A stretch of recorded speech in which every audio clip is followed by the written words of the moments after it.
அன்பான மக்களே, நம்மளோட சுவாமி கிட்ட இருந்து செம்ம அப்டேட்டுங்க. அழகான ஒரு ஊருக்குள்ளே இருக்காரு அப்படிங்கிறது மட்டும் நமக்கு தெரியுது. செம்ம பிளேஸு, குழு குழு குழுன்னு இருக்கும். பக்கத்தில் வாழை மரம் இருக்குது, தென்னை மரம் இருக்குது, நிறைய விஷயங்கள் இருக்குது. பைக்கில் போயிருக்காங்க.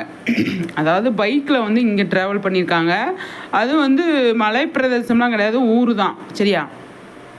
தோட்டம் இருக்குல்ல, நம்ம ஊரில் எல்லாம் தோட்டம் இருக்குல்ல, அந்த இடத்துல தான் அவர் இருக்கார். செம பிளேஸ்ன்னு சொல்லிட்டு சூப்பராக வந்து போஸ்ட் போட்டிருக்காரு.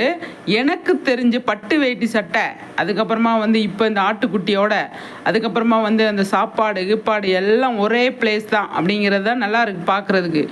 கிட்டத்தட்ட போய் ஒரு 10 நாள் வந்து டைம் ஸ்பெண்ட் பண்ணுறாரு போல். நல்லா இருக்குது, என்ஜாய் பண்ணிட்டு வரட்டும் சுவாமி. நம்மளும் ரசிப்போம் அதை பார்த்து. சரியா? நம்மளால் போக முடியல, அதை அவர் போட்டு இப்போ அங்கே போய் என்ஜாய் பண்ணிவிட்டு நமக்கு போஸ்ட் போடுறாரு இல்லையா, அதை பார்த்து நம்ம சூப்பராக ரசிக்கலாம் அப்படிங்கிறது தான் என்னோடது. ஆனால் அந்தளவுக்கு சூப்பரான இடத்துக்கு போயிட்டு அழகாக வந்து குழு குழு குழு குழுன்னு இருக்கிற இடத்துக்கு போயிருக்காருங்க.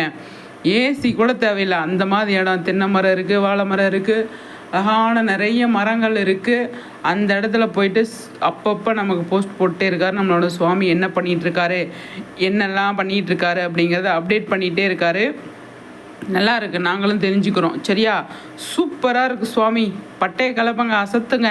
வெயில் காலத்துக்கு அதுக்கும் நல்லா இருக்குது பார்க்குறதுக்கு. என்ன மக்களே சொல்கிறீங்க?